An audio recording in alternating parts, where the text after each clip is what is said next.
I'm so glad you're here for another episode of Mechanism Monday, where every Monday we write out the electron-pushing arrow mechanisms for different organic reactions. In last week's video, I asked if you could solve the mechanism for this chemical transformation, so if you haven't had a chance, pause the video now and try it independently. And make sure you stick around to the end because I'll give you another mechanism to solve for next week's video. So I'm working on a disproportionation video for my inorganic chemistry sequence because I'm an inorganic chemist, and I came across this paper published in Organic Letters by Chen and co-workers in 2023, and you can check out the reference right here. And it's a part of a much larger synthesis, but it contains some reactivity that I had never seen before, which admittedly is pretty common since I'm not an organic chemist. But I thought it was pretty interesting, and I thought you might like it too, and it's on the newer side of things. So the first step is actually something you've probably seen before. So in Organic Chemistry 1, you likely would have learned about halogenation reactions, where if you have an alkene and you introduce some halide, you go through some sort of halonium intermediate, and you can halogenate alkenes. And this is actually no different, where we will begin in the same way. So the first step will be that these pi electrons will come and attack this iodine, these electrons will come and attack this carbon position, and we'll kick off iodide as a leaving group. So now the product of our reaction is going to contain that three-membered ring, which we call either a halonium ion, or in our case, this is going to be what's known as an iodinium ion, because the iodine will be positively charged since it contains two bonds to it. And there's also two lone pairs of electrons on that iodine. And this mechanism is something that if you've taken Organic Chemistry 1, you've probably seen before. What comes next is pretty unique and I had never seen before, and it's kind of a chain reaction. So remember, as a part of this first step, we generated iodide as a leaving group as a part of this halonium ion formation. And what that means is that it can come in and attack as a nucleophile or deprotonate this alcohol. And once that happens, remember there's a bond between oxygen to hydrogen, and once that gets deprotonated, those electrons can come down to make a brand new carbon to oxygen double bond. And this is going to necessitate the flow of additional electrons. In fact, what's going to happen is that this phenyl group, which remember is just a benzene ring, is actually going to shift over. And it's going to shift over and attack this carbon. And in doing so, it's also going to open up this ring because it was already strained. The iodine was already positively charged. And this is going to kick this open and give us a terminal iodide at that position. So now our next intermediate is going to contain a ketone. So we'll have a brand new carbon to oxygen double bond located there.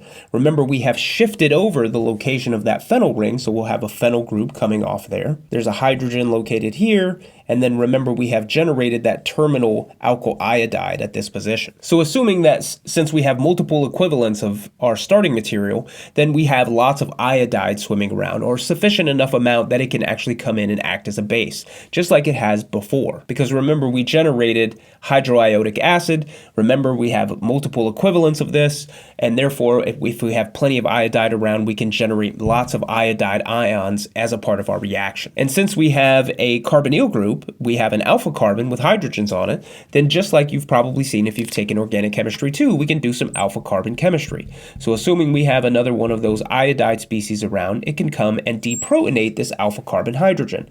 And this is going to generate an enolate, just like in many of those Organic Chemistry 2 type reactions, where oxygen is going to be negatively charged. We've generated a brand new enolate. In other words, this carbon to carbon double bond located here, we still have our phenyl group, and then we still have our alkyl iodide. But what's cool is now what we can do is we can see that we have a good leaving group located at this position. So if these electrons collapse back down to reform a carbon to oxygen double bond, then these pi electrons can actually just shift over here and end up kicking off iodide as a leaving group. So this ends up generating a brand new alpha beta unsaturated carbonyl compound, where we still have this phenyl group coming here, and then we have this alkene now located at this position. So this is what's known as the alpha beta unsaturated ketone. And I'm just going to circle this because we're going to come back to it. So this is what we're going to use for one of our reactants to end up generating this product. So I'm just going to keep it in mind, and I'm going to write it as intermediate A. So we need to restart because something else can also happen. But I wanted to remind you that one of the pathways could produce this intermediate A, which we have shown for the mechanism just now. But what can also happen, remember, as a part of the pathway to generate intermediate A,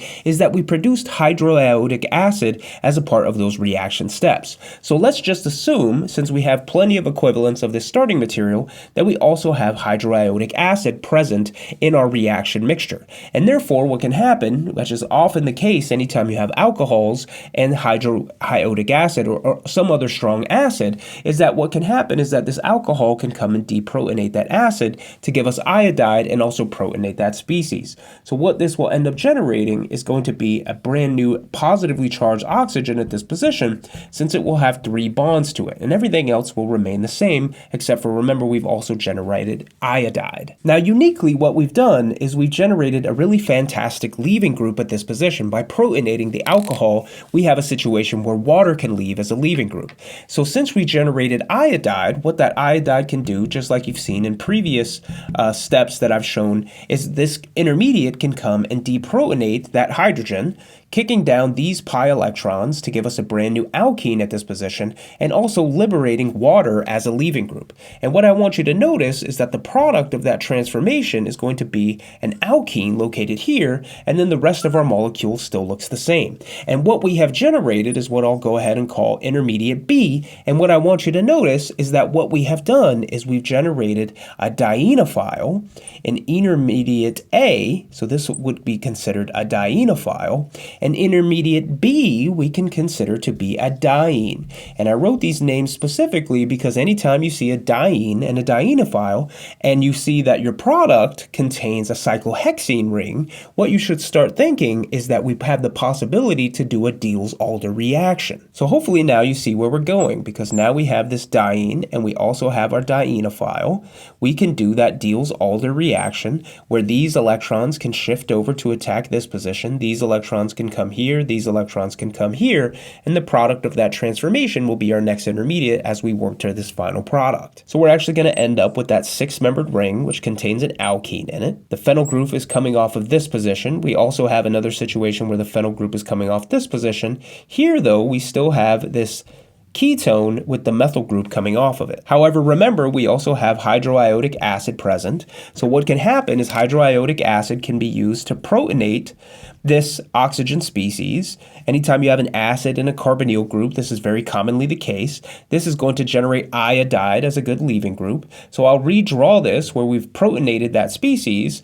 Everything else will still look mostly the same, except for now we have this protonated carbonyl group, so it's going to be positively charged. And then since we have this alpha carbon position, iodide, as we've shown in a previous step, can act as a base and come and deprotonate that alpha carbon hydrogen position to give us a brand new enol. So if I come and deprotonate this alpha carbon, these electrons shift down here, these electrons kick up to oxygen, and this is actually how we generate our final product. So this was kind of a doozy, but it was actually just a series of fundamental steps that if you've taken Organic Chemistry 1 or Organic Chemistry 2, you could have seen coming. What's important though is that you actually take the time to write out each electron-pushing arrow mechanism using the things that you have learned about in your previous organic chemistry classes to see if you can work from the starting materials to the products. If you enjoyed this week's mechanism, give it a thumbs up down below. And for next week, I'd love to see if you could figure out the electron-pushing arrow mechanism for this organic reaction. Drop your thoughts as a comment down below, and make sure that you subscribe to the channel so that you never miss out on another Mechanism Monday. I'll see you next week.